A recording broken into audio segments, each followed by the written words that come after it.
In this video, we're going to talk about the auto review rules. I've had loads and loads of questions off the back of previous videos, and so I thought I'd give you my top 5 tips how to use this, and so let's dive into it. Number one concern is about what happens if the labs change their values. Now, this is a weird and wonderful thing that SystmOne have snuck in an update that I'm going to talk you through, and they've now added a feature where you can adjust it to the lab ranges. And they've caught me off guard because I didn't realise that this was happening. So if you go, I'm going to pull up my full blood count one, and we're going to amend this rule. As you can see here, like a noob, I've got everything actually physically with the numeric ranges. Now, our labs did change the values just recently, and I was a bit of an idiot and it didn't help things. So if you go on this and you hit amend, now instead of numeric range, it's now got lab range, okay? And if you you can run between the equals, okay, or between, so lab lower range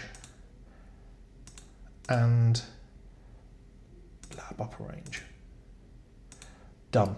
Okay, so that's the simple way to do it. So if you're happy with that, as long as it's between lab lower range, lab upper bound or range, whatever, then it's done, and it will automatically adjust to that. So like with this, got mean cell volume, as long as it's between that, happy days, and it will save it from there, and you can see it sort of changed from there. Now, what you can do though, so with the full blood count being one of them, that I've got a tighter limit. I've got a limit between, even though locally it's about 130 and then sort of 190. So I was like, right, okay, well, I'm not particularly happy with it being so, so sort of like wide the range. I wanted it a bit tighter than that way.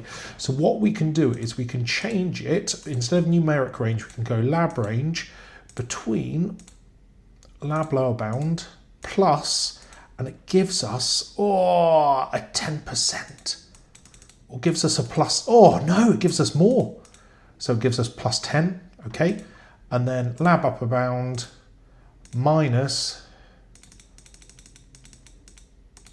so then we've got a tighter range from that way. Oh, genius, didn't realize it could do both that as well. So that is all sorted and changed from that way, okay? So that was the key one.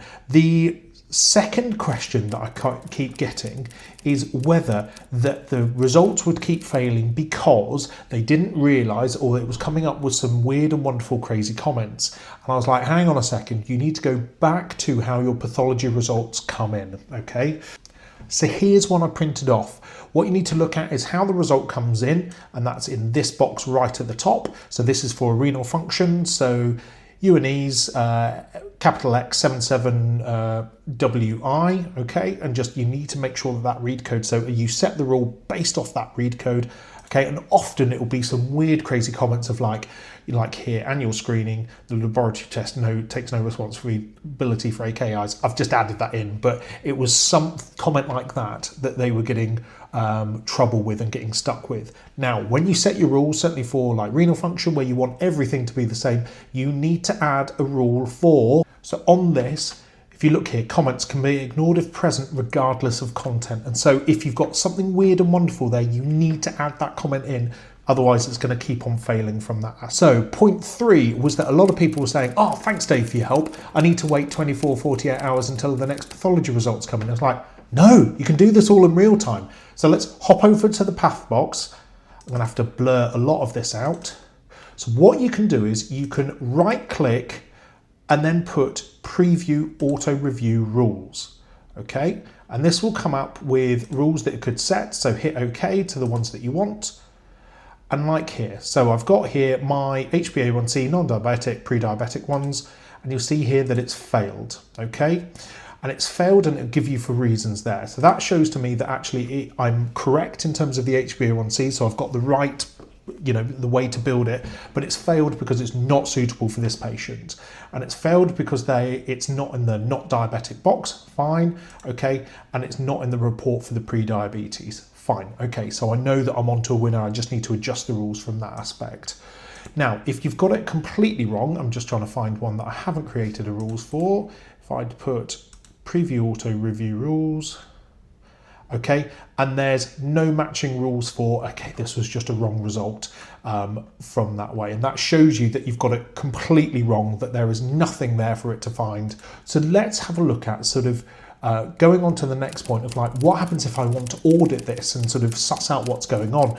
Now you can do this, and I've only just been taught how to do this, and thank you to who showed me. If you go on the search function in your pathology inbox and you put filed and put your date range, it will show you all the patients and all the things that have been filed. You then go to the far right of it and you can see this little auto review function. Now, this is a bit of a long and laborious way. That means that the auto review rule has been applied to that rule, okay? What I would then argue is that it give you then your data set that you can then go through the rules individually or the individual results and see whether it's been filed appropriately or not. But at least that way you've got a mechanism to audit this and you can quickly see what's going on. Lastly, number 5. So, do I need a DCB 0160 to use this safely? Do I need a risk assessment, etc.? So, I did not know the answer to this. Dustin Saint of Primary Health IT very kindly commented on my LinkedIn saying, I think you need this, and he is absolutely right. This is a risk assessment, and effectively what I will show you mine. So ours comes in 2 parts. So I've got a Word document, which is the clinical safety case report for SystmOne auto review rules, okay, and then sort of talks through basically a set of rules from this way. Okay, it gives us a rough sort of idea and rough outgoings of what going from in terms of identifying suitable hazards, and then basically what mitigations you have put in place. So I've gone through this and then sort of run through basically patients not being followed up correctly and how we've mitigated it from that point. Okay, and then even just gone into individual ones. So fit results come back negative and still requires an urgent cancer appointment, and fit's not included in the review results. Okay, then got on to impact statements and then an instance log. So we did have it where I could not guarantee, so we were running fit and we all discussed as a partnership that actually this was not safe. So I then went to audit the patients who had had a fit in that time, went through the results individually, and thankfully no one was miscoded or misfiled. I think having an actual look at it, that all of them had actually not had the auto review rules, and I wish I'd learned how to do the audit that I've just shown you to actually identify this. Phew, so right, that is 5 quick tips in under 10 minutes. If you found this useful and you want to dabble with the auto review rules, I have set up an ebook. Please go and check it out on it so that I get a little bit of money off the back of it so I can go away and buy some trains for my wonderful train set. If you found this useful, please feel free to hit the subscribe button. I'll leave a couple of links to other useful videos if you are trying to dabble in the SystmOne auto review rules, and good luck.